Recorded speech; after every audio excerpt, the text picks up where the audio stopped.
Assam north east India का एक state है। ये अपनी हरी भरी वादियों और चाय बागानों के लिए जाना जाता है। शक्तिशाली ब्रह्मपुत्र नदी इसी राज्य से होकर बहती है। आसाम अलग अलग जातियों और समुदायों का घर भी है। ये समुदाय सदियों से साथ रहते आ रहे हैं। उन्होंने मिलकर एक जीवंत सांस्कृतिक परिदृश्य बनाया है। यह विविधता आसाम की ताकत है। इन समुदायों में मियाँ मुस्लिम और आदिवासी समूह खास हैं। उनका रिश्ता बहुत ही पेचीदा है।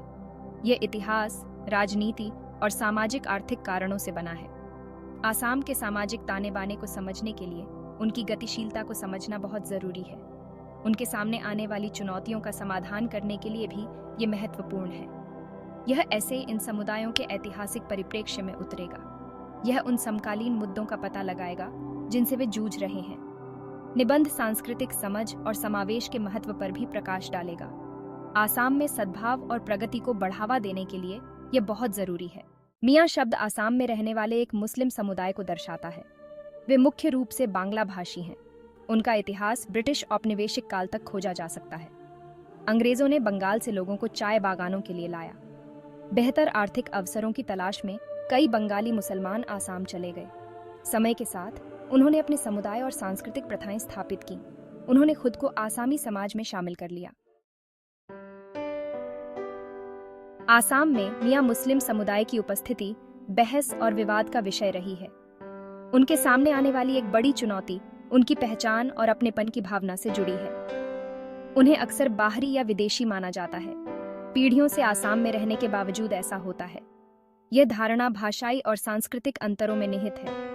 इसे राजनीतिक बयानबाजी से भी हवा मिलती है। नागरिकता का मुद्दा मियाँ मुस्लिम समुदाय के लिए खास तौर पर विवादास्पद रहा है।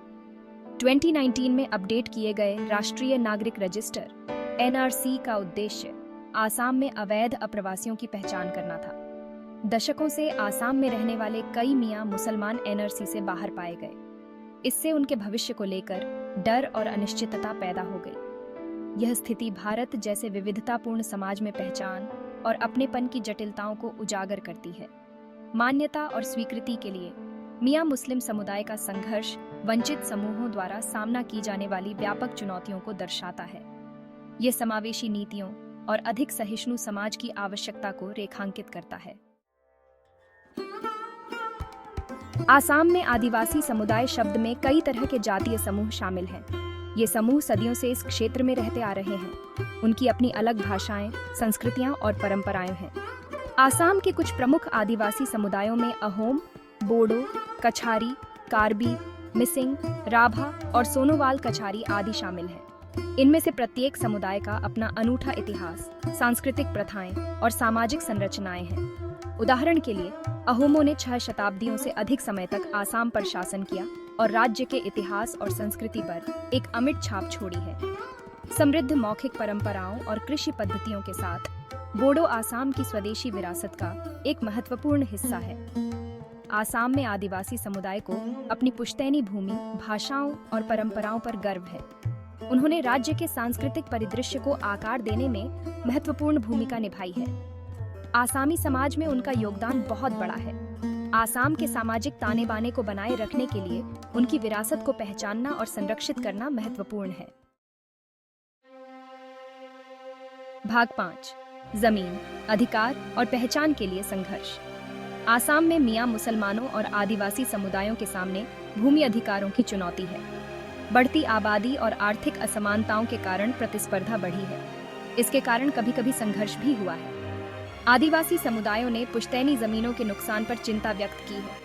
उनका तर्क है कि विकास में उन्हें हाशिए पर धकेल दिया गया है। वे भूमि अधिकारों और संसाधनों के समान वितरण की मांग करते हैं। भूमि अधिकार उनकी सांस्कृतिक पहचान और आर्थिक कल्याण से जुड़ा है। मियाँ मुस्लिम समुदाय को भूमि स्वामित्व और सुरक्षा की चुनौतियों का सामना है। उचित भूमि दस्तावेजों की कमी से वे विस्थापन की चपेट में आते हैं। सामाजिक न्याय और सद्भाव के लिए इन मुद्दों का समाधान महत्वपूर्ण है। भाग 6: राजनीतिक परिदृश्य, प्रतिनिधित्व और आकांक्षा। आसाम में राजनीतिक परिदृश्य मियाँ मुसलमानों और आदिवासी समुदायों के बीच गतिशीलता के साथ गहराई से जुड़ा हुआ है। दोनों समूह राजनीतिक प्रक्रिया में सक्रिय रूप से शामिल रहे हैं। वे अपने अधिकारों और हितों को सुरक्षित करने का प्रयास करते हैं। हालांकि जातीय आधार पर राजनीतिक ध्रुवीकरण के उदाहरण सामने आए हैं। इसने कभी कभी रचनात्मक बातचीत और सहयोग में बाधा डाली है। आदिवासी समुदाय अधिक स्वायत्तता और राजनीतिक प्रतिनिधित्व की मांग करने वाले आंदोलनों में सबसे आगे रहे हैं। वे अपनी सांस्कृतिक पहचान की रक्षा करना चाहते हैं और यह सुनिश्चित करना चाहते हैं कि निर्णय लेने की प्रक्रियाओं में उनकी आवाज़ सुनी जाए। विशिष्ट स्वदेशी समूहों के हितों का प्रतिनिधित्व करने वाले क्षेत्रीय राजनीतिक दलों का गठन आत्मनिर्णय के लिए उनकी आकांक्षाओं को दर्शाता है। आसाम की आबादी का एक महत्वपूर्ण हिस्सा होने के बावजूद मियां मुस्लिम समुदाय ने अक्सर राजनीतिक क्षेत्र में खुद को कमतर महसूस किया है। उन्हें राजनीतिक शक्ति तक पहुंचने और अपने जीवन को सीधे प्रभावित करने वाले नीतिगत फैसलों को प्रभावित करने में चुनौतियों का सामना करना पड़ता है। ये सुनिश्चित करने के लिए उनकी राजनीतिक भागीदारी महत्वपूर्ण है कि उनकी चिंताओं को दूर किया जाए और उनके अधिकारों की रक्षा की जाए। भाग 7 सांस्कृतिक अभिव्यक्तियां, विविधता का जश्न। सामाजिक राजनीतिक जटिलताओं के बावजूद आसाम का सांस्कृतिक परिदृश्य अपने विभिन्न समुदायों की विविध परंपराओं और कलात्मक अभिव्यक्तियों से समृद्ध है। पूरे आसाम में मनाया जाने वाला जीवंत बिहू नृत्य विविधता में राज्य की एकता को प्रदर्शित करता है। आदिवासी समुदायों ने पारंपरिक संगीत, नृत्य रूपों, हस्तशिल्प और व्यंजनों सहित अपनी अनूठी सांस्कृतिक प्रथाओं को संरक्षित किया है। जटिल बांस और बेंत शिल्प, टोका वाद्य यंत्र की भावपूर्ण धुनें और जीवंत हथकरघा वस्त्र उनकी विरासत की समृद्धि को दर्शाते हैं। मियां मुस्लिम समुदाय ने भी आसाम के सांस्कृतिक ताने बाने में योगदान दिया है। बंगाल के प्रभावों के साथ उनकी विशिष्ट पाक परंपराएं राज्य के भोजन परिदृश्य में स्वाद जोड़ती है। उनके साहित्यिक योगदान, खासकर कविता और गद्य के क्षेत्र में, ने आसामी साहित्य को समृद्ध किया है। भाग 8 एक खुशहाल भविष्य की ओर। आसाम में मियां मुसलमानों और आदिवासी समुदायों का सह अस्तित्व अवसर और चुनौतियां दोनों प्रस्तुत करता है। एक सौहार्दपूर्ण समाज को बढ़ावा देने के लिए सभी समुदायों के अधिकारों और पहचान को पहचानना और उनका सम्मान करना सर्वोपरि है। समुदायों के बीच बातचीत, समझ और सहानुभूति को बढ़ावा देना महत्वपूर्ण है।